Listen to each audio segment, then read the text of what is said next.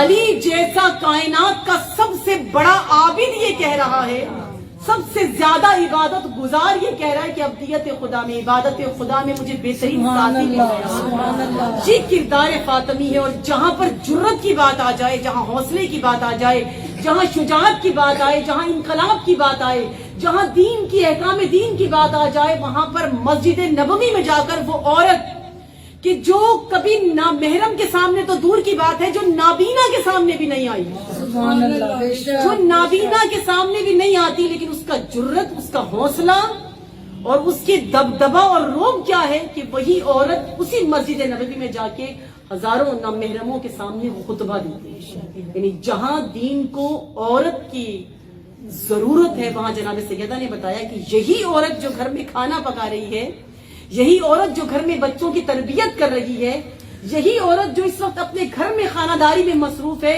جب ولایت پر وقت آ جائے، جب دین پر وقت آ جائے، جب خدا کے دین پر وقت آ جائے، تو اس وقت اسی گھر میں کھانا پکاتی ہوئی عورت کو باہر بھی نکلنا ہے۔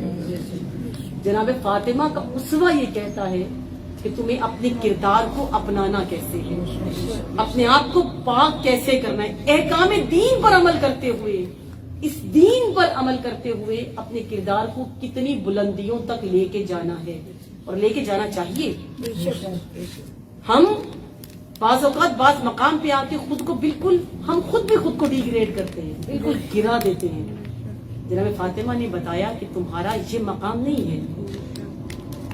ایک چیز بچیاں ضرور یاد رکھیں کہ مومن کی ایک علامت ہوتی ہے، میں یہی پہ اختتام کروں گی کہ مومن کی ایک علامت ہوتی ہے کہ مومن نمبر 1 رہتا ہے، اسکول میں بھی، کالجز میں بھی، آپ جہاں بھی ہو، آپ مومن جس میدان میں ہو اس میدان میں پہلے نمبر پر ہوتا ہے۔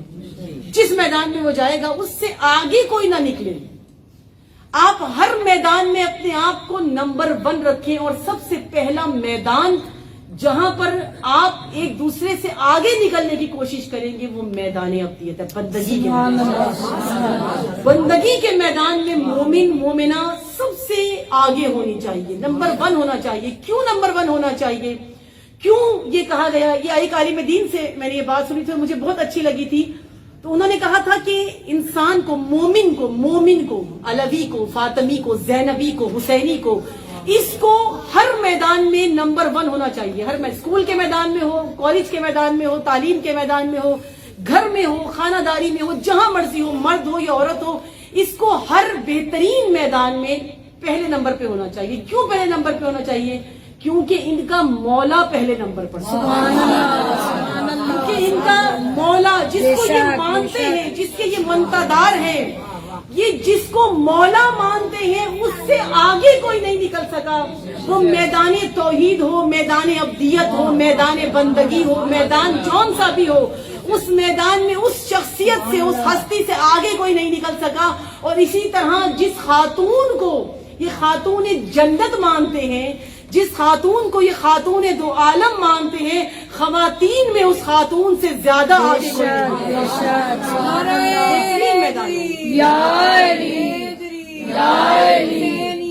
زندہ باد، زندہ باد، مردہ باد، مردہ باد۔ کیا حق ستانے والوں پہ لعنت، بے شمار، غصب کرنے والوں پہ لعنت، بے شمار، دروازہ گرانے والوں پہ لعنت، بے شمار۔ فاطمہ سلام اللہ علیہ کی عظمت شان فضیلت بلندی کے لیے بابا سے بلند صلوات۔